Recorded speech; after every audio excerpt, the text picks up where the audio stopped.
بسم اللہ الرحمن الرحیم۔ آج ہم تدوین قرآن مجید کے بارے میں کچھ مختصر سے حالات پڑھیں گے۔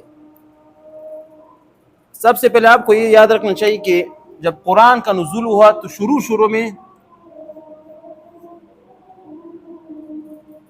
حفظ قرآن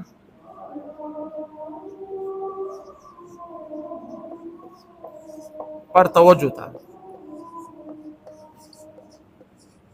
مطلب یہ کہ شروع میں جب قرآن نازل ہو تو لوگ اس کو زبان یاد کرتے تھے۔ آپ صلی اللہ علیہ وسلم اس کو صحابہ کرام کو سناتے تھے، صحابہ کرام حافظ کے طور پر اس کو یاد کرتے تھے۔ بعض کھجور کے شاخ پر لکھتے تھوڑی سی آیت، بعض مثلا پتھروں پر لکھتے تھے، ایک سورت ایک کے پاس ایک سورت دوسرے کے پاس، کوئی مکمل قرآن نہیں تھا۔ اکثر جو توجہ کس پر ہوتا تھا؟ حفظ قرآن پر، زبانی یاد کا، زبانی۔ آپ صلی اللہ علیہ وسلم کے دور میں یہ حفظ قرآن پر توجہ تھا زبانی طور پر۔ جب آپ صلی اللہ علیہ وسلم کی رحلت ہوئی تو ابو بکر صدیق رضی اللہ عنہ خلیفہ بنے۔ اس کے دور میں ایک جنگ ہوئی، اس کا نام ہے جنگ یمامہ۔ کیا نام ہے؟ جنگ یمامہ۔ ایک جنگ ہے، یہ ہوئی۔ اس جنگ میں تقریباً 700 صحابہ کرام جو کہ قاری تھے، 700 صحابہ کرام جو کہ قاری و حافظ قرآن تھے، شہید ہوئے۔ کتنے صحابہ کرام؟ 700 صحابہ کرام جو کہ کیا تھے؟ قاری تھے، قاری القرآن تھے، ٹھیک ہے، قاری۔ وہ کیا ہوئے؟ شہید۔ ٹھیک ہے، 700 صحابہ، ویسے تقریباً 1200 صحابہ کرام تابعین شہید ہوئے تھے۔ اس میں سے 700 صحابہ کرام تھے وہ جید قاری تھے۔ کیا تھے؟ جید قاری تھے۔ جب یہ جنگ ہوئی تو حضرت عمر فاروق رضی اللہ تعالیٰ عنہ ابو بکر صدیق رضی اللہ کے پاس آئے کہ اگر ایسے صحابہ کرام چلتے رہے، شہید ہوتے گئے صحابہ کرام جو کہ قاری ہے، تو خدا نخواستہ ہم سے قرآن بھی چلا جائے، کیونکہ قرآن ایک شکل میں نہیں تھا، تو قرآن بھی چلا جائے گا۔ ہمیں چاہیے کہ ہم قرآن کو ایک کیا مجموعہ بنائے، ایک ترتیب دے، ایک جگہ پر ترتیب دے۔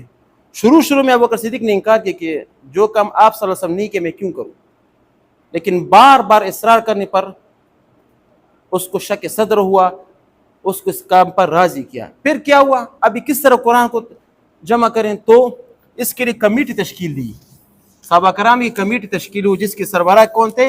زید بن ثابت رضی اللہ تعالیٰ عنہ۔ حضرت زید بن ثابت کیا یہ صحابی تھے؟